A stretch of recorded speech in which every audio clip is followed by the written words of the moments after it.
Okay, Taurus, let's see what's going on with you this week for your proofread. Oh, Wheel of Fortune. This is good. This is luck and this is expansion. This is also Jupiter. Jupiter is in Capricorn, which trines your energy, right?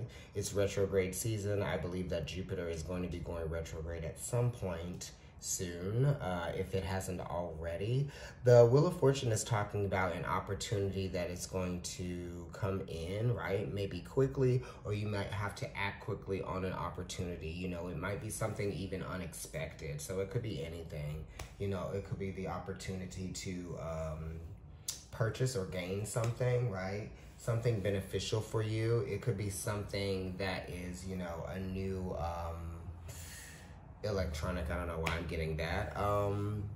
It could have something to even do with job, you know, a job or your career, right? You might even hear something, okay? Because the Wheel of Fortune is almost kind of like things opening up a little bit for you and you starting to see movement and you starting to see change. It's the acknowledgement of change and it's like the culmination of something that leads to change, right? It also is something that is happening that's going to help you build or rebuild, okay?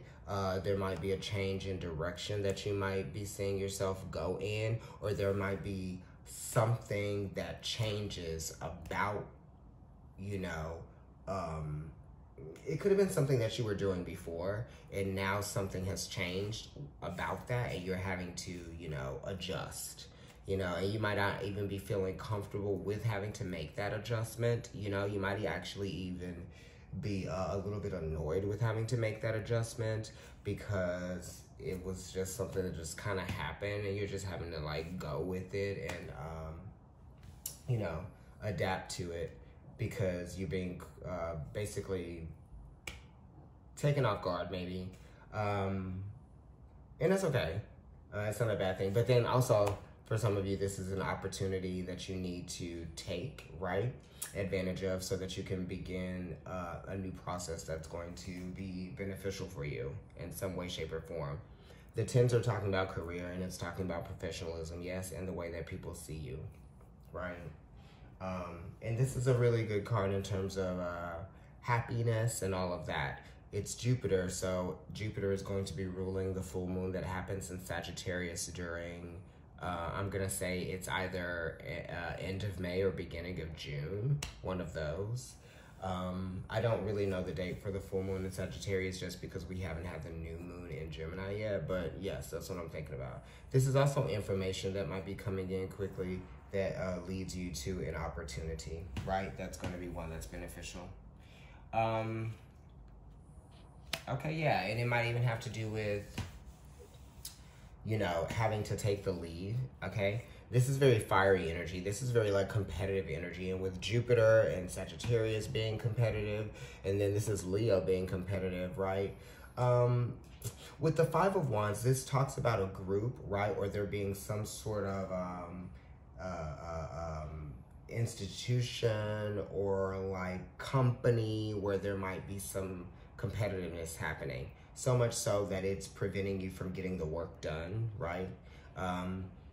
People just may not be seeing eye to eye, or people may not be seeing a way to do things and work together. You know, this is kind of like a not really working well together. And then it's also like not feeling like you're getting the attention that you need, right? This could even be like you might be feeling like you're being ignored by your boss, or you might be feeling like you're being ignored by someone who is in a leadership position, okay? Because this might be a lot of people trying to be seen for various different reasons or for the same reason, you know? It's like everyone trying to get the same spot or everyone trying to be noticed by the boss.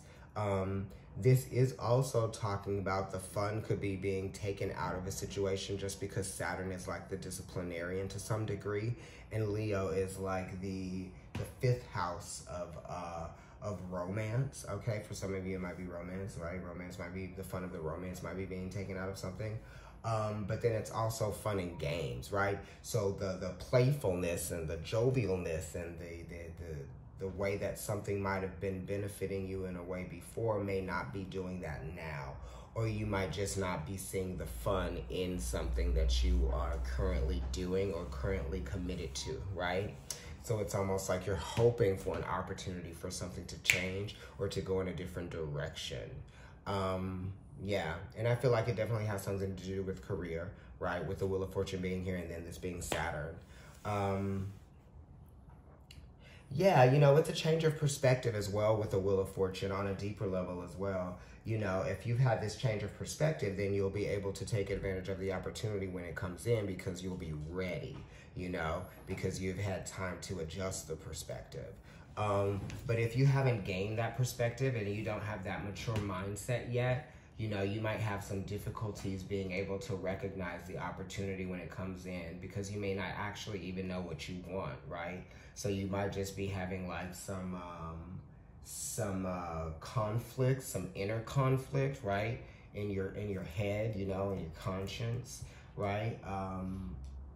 So it could be that as well. You might just be like sensing, you might be a little bit hesitant to go for something, right?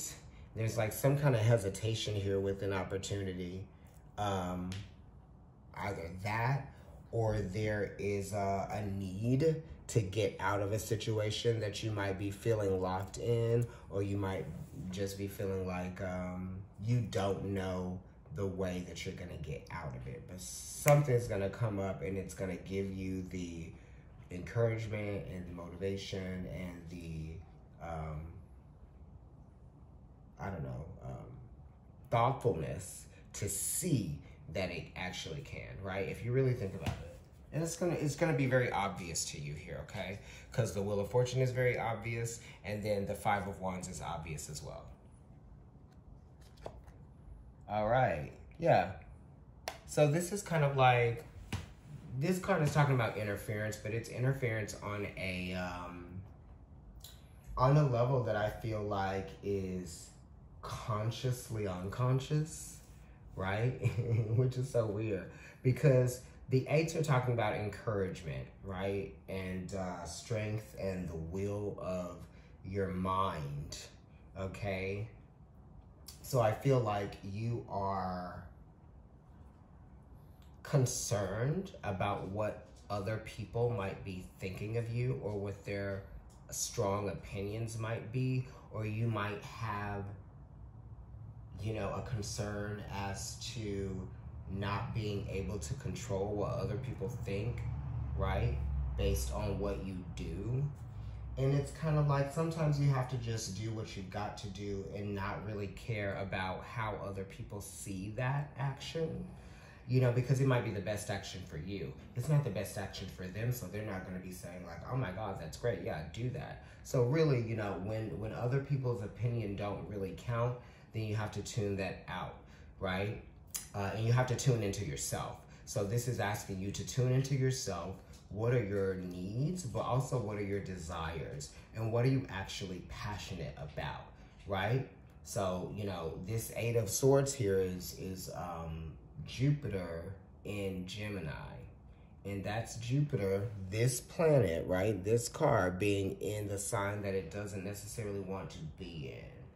And that's the season that's coming up, right? We're going to be dealing with that season coming up. And I'm going to say that the new moon in Gemini is going to give you some clarity, right? Check that date. Sorry, I don't have those dates for you. The new moon in Gemini is going to give you some clarity in terms of like work and earned income. You might be thinking about making an adjustment, okay? Because it might even just be like the right time to make that adjustment as well, because timing is everything, okay?